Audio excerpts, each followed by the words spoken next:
Stretching में आपने ये स्ट्रेचिंग भी डेली की लाजमी ऐड करनी है, बट स्पेशली जिस दिन हम चेस्ट ट्रेन कर रहे होंगे, चेस्ट ट्रेन करते हुए हम लोगों ने इसको जो है वो लाजमी परफॉर्म किया करना है 3 से 4 सेट इसके, ताकि हमारी चेस्ट के मसल्स बिल्कुल एक्टिवेट हो जाएं। हाथ इतने जमीन पे खुले हुए होने चाहिए हैं कि वो आपके शोल्डर्स के ऑलमोस्ट बराबर हो, या एटलीस्ट आपके जो थंब है वो आपके शोल्डर के पास आ रहे हो। और इस तरह से आपने जब नीचे की तरफ जाना है तो कोशिश करनी है आपने कि आपकी हिप्स और आपके चेस्ट, ये दोनों चीजें जो है वो फ्लोर की तरफ ही जानी चाहिए, पूरी की पूरा नीचे जाना चाहिए। या ऐसा नहीं है कि आप सिर्फ हिप्स को लेकर जाए नीचे, या ऐसा नहीं है कि आप सिर्फ चेस्ट को लेकर जाएं और आप हिप्स को ऊपर की तरफ रखें। तो आपने हिप्स को और चेस्ट को दोनों को जो है वो एक साथ ही नीचे तक लेकर जाना है।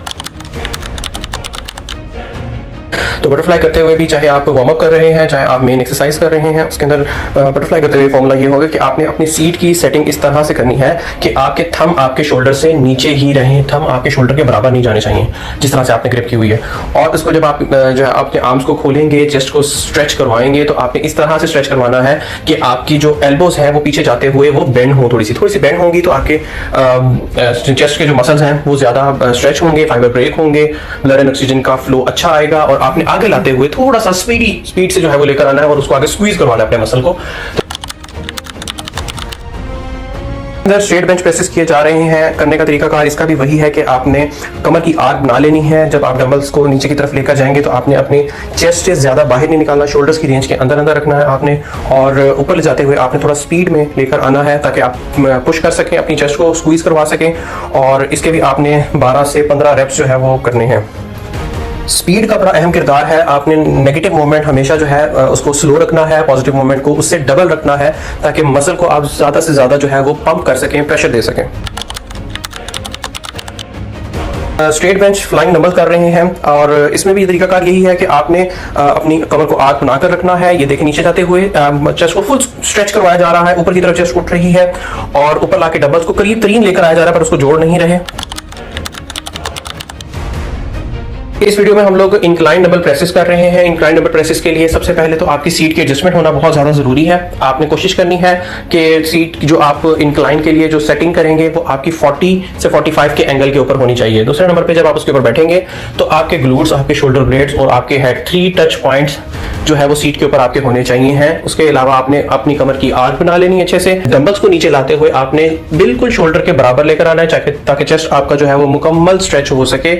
और स्पीड आपने जो है वो उसकी कम रखनी है। जब आप ऊपर लेके जाएंगे तो डबल स्पीड के साथ ऊपर लेके जाएंगे, एक प्रेशर के साथ ऊपर लेके जाएंगे, ताकि आपका मसल अच्छा स्क्वीज हो सके ऊपर जाके। और ऊपर जाके उसको टच करवाने की जरूरत नहीं है, बस डंबल्स को करीब लेकर आना है। और इसी तरह से दोबारा से नीचे लेकर आएंगे, आर्क बनी होगी, शोल्डर हमारे सेफ हो जाएंगे, सारे का सारा लोड हमारी चेस्ट पे आएगा। अंदर इंक्लाइन डंबल फ्लाइज दिखाया जा रहा है। उसको करने का तरीका कार भी यही है कि आपने अपने 3 टच पॉइंट जो जैसे कि पिछली वीडियो में बताया गया है वो आपने उसको कर लेने हैं। आपने अपनी कमर का अच्छा सा आर्क बना लेना है। जब आप डंबल्स को नीचे की तरफ लेकर आएंगे आपने कोशिश करना आपकी चेस्ट पूरी की पूरी जो है वो स्ट्रेच हो, ऊपर की तरफ उठनी चाहिए है, और आपके शोल्डर्स रिट्रैक्ट होने चाहिए हैं। जब आप डंबल्स को वापस ऊपर की तरफ लेकर आएंगे आपने अगेन वही बात कि आपने उनको जोड़ना नहीं है, टच नहीं करवाना, और ऊपर लाके बिल्कुल करीब लाकर आपने चेस्ट को खुद से स्क्वीज करवाना है। तो नीचे जाते हुए आप चेस्ट को स्ट्रेच करवाएंगे, ऊपर लाते हुए स्क्वीज करवाएंगे, नीचे ले जाते हुए यानी कि आपकी नेगेटिव मूवमेंट जो होगी वो स्लो होगी, और ऊपर लाते हुए आपकी जो पॉजिटिव मूवमेंट है जिसके अंदर आप प्रेशर लगाएंगे वो थोड़ी सी फास्ट होगी, ताकि मसल के अंदर मुकम्मल ब्लड एंड ऑक्सीजन फ्लो कर सके।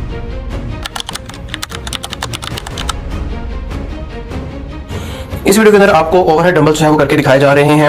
अब इसमें भी बैठने का तरीकाकार ये है कि आपने अपनी पूरी बॉडी जो है वो सीट के इस साइड पे जैसे वीडियो में देख रहे हैं आपने इस तरह से एडजस्ट कर लेनी है। आपके शोल्डर्स के जो आपके शोल्डर्स जो है वो आपकी सीट को क्रॉस करके पीछे तक नहीं जाएंगे, सीट की लिमिट के अंदर अंदर रहेंगे। और आपने डंबल को इस तरह से ग्रिप कर लेना है, बेली को डाउन कर लेना है। नीचे ले जाते हुए आपने अपने शोल्डर के लॉक तक लेकर जाना है, यानी कि जैसे आप पीछे लेकर जाते हैं तो एक जगह पर लॉक लग जाता है शोल्डर्स को, तो आप वहां तक इसको लॉक तक लेकर जाएंगे, लॉक से नीचे नहीं लेके जाएंगे। नीचे जाते हुए आपने बेली को जो है वो डाउन करना है, जिससे आपका बेली, आपका चेस्ट, आपके रिब्स और आपके बैक, ये सारी की सारी चीजें जो है वो स्ट्रेच होंगी। और उसके बाद ऊपर ले जाते हुए आपने चेस्ट के बिल्कुल ऊपर तक लेकर आना है।